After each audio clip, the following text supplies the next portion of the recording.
สาวผู้สาวทินใด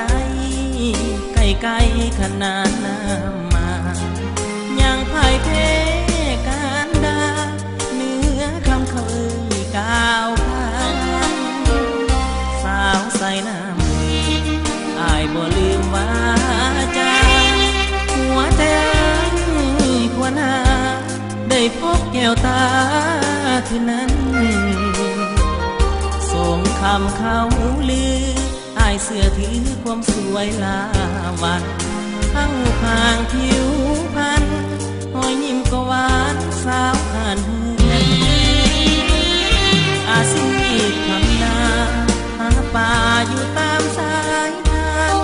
ว่าจะน้องอ่อนหวานได้ฟังสถานดวงแดง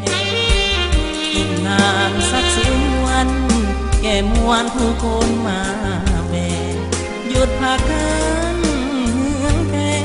งามจริงแค่สาวใส่ไทยเมื่อยามจะจากอายอะไรเฮืองแก่หากใจน้องบ่เปลี่ยนแปลงจะบอกพ่อแม่ไปขอทันทีย่านบุญบ่สมหลงพาลมสาวใส่ธา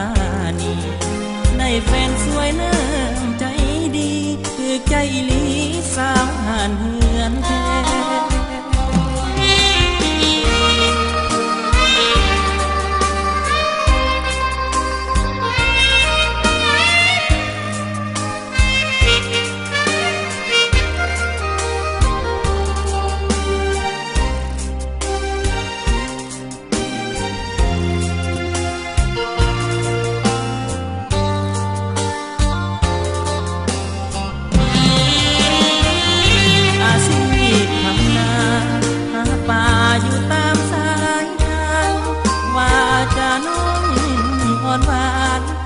ฟังสถาน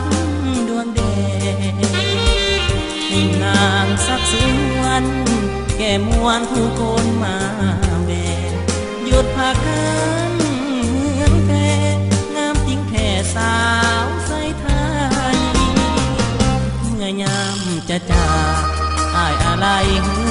องแก่หากใจน้องบ่เปลี่ยนแปลงจะบอกพ่อแม่ไปขอทันทีย่านบุญบ่สมหลงถล่มสาวใส่ธานีได้แฟนสวยน้ำใจดีคือใจลีสาวหานเฮือนแท้